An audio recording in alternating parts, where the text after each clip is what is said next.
Good evening. Good evening.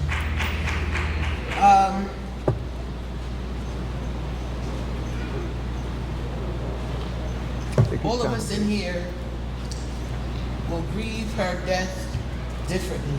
Mm-hmm. We all had different relationships with her. This one right here, it's like I'm repeating myself again. Because Chanel was hard, this was harder for me. Because me and T, I called her that. We stayed in contact with each other almost every day. And when she didn't text me back one morning, and I said something ain't right. So whenever I don't hear from her, I know Boo Boo get on my nerve. I shoot Boo Boo a text, Boo Boo, what's going on with my girl? She's not responding to me.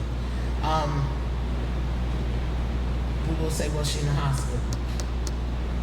Oh, she don't want you to know Big B because she don't want you to worry. She don't want you to be sad or cry.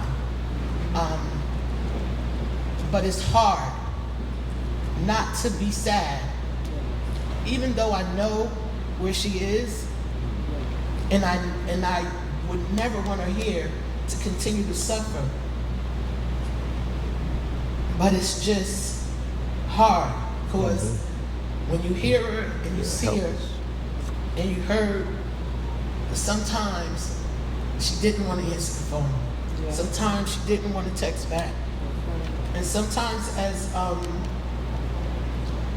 family and friends of people who are fighting cancer, you don't understand that at some point you just don't want to talk. Yes. You don't want to hear, how you doing?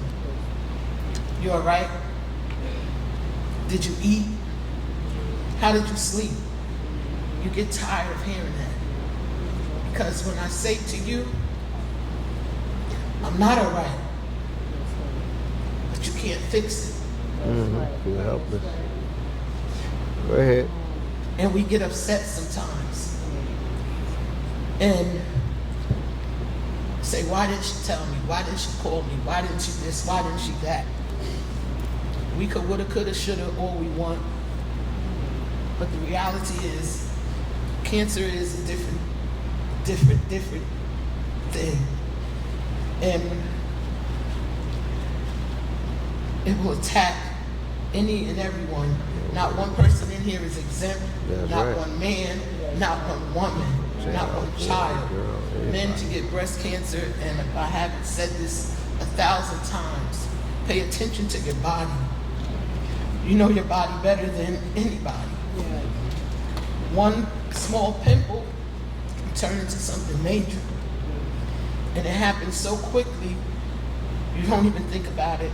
With other things going on in the world and in your life, sometimes you forget that it's there. But I loved T-Mac. I loved her just like she was my real blood sister. And sometimes people who are not your family are more your family. Mm-hmm. Go ahead, tell. Go ahead, babe. Go ahead, B. And go ahead. She inspired me. We both had potty mouths. So there was arguing, and there was, look, you know what you got to do. So one day I called her after I yelled at Boo Boo for not telling me she was in the hospital. And I said, why didn't you tell me? She said, look, BB, I ain't got time for that. They ain't giving me this blood transfusion, and I'm ready to go home. I'm gonna just call Tamarra. Tamarra gonna come and get me. I said, you gotta stay there and let them do what they need to do for you. That was the bubbly, the this, the that, in spite of what she was going through. And one day I called her, and she was back in the hospital. And the words that came out of her mouth were, Big B, I'm tired of this. S. And I immediately jumped into the, although I wanted to break down like a cracker and cry, I had to encourage her. Mm-hmm. She encouraged me. I needed her just as much as she needed me. And I said, T, I don't want to hear that. I'll call you back, get yourself together. Oh, the nurse here, she wants to do this. But we had to argue. And I said, because one little speck of doubt will turn it into just what you say. If you're tired, He gonna make you tired. But my sister fought the best fight she could. 6.5. And 6.5. although I thought I was strong, what she showed me was super strength. She put it in her mind, in spite of that she was going to see her baby. We prayed so hard, but when you see people transitioning, you know what you're looking for. You know the signs that it's coming soon. And even though God has the last say and He gives her her final breath, I knew, but in spite of knowing what I knew, I still prayed because I have faith. And if anybody would have turned her around, it would have been only God, none of us. So please just remember, when people are going through things, fighting cancer, the chemo, the radiation, it's killing every other thing good in your body. So when you call her and you say, oh, how you feel? Don't ask them those questions. What could I do for you? Is there anything you need?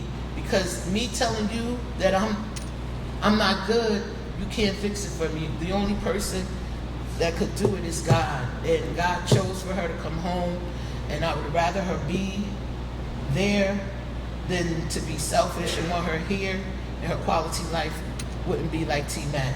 So just remember those things when you know someone that's fighting and going through it, and keep a careful eye on your health. Anything that you're not used to, get it checked out. As African Americans, this cancer thing, especially breast cancer, is attacking us by the thousands at a younger age. And we have to start lobbying for the age to have your first breast mammogram. We have to start fighting for it to go lower than 40. Because by the time you're 40, you'll be dead. We have women that are getting cancer at 25 years old, 20 years old. They have to fix it. Change the age, and you can catch it, and people are able to fight it and survive this thing. To the family, you already know. Taji, you already know. I'm so proud of you. That's what your mother talked about. You made her proud.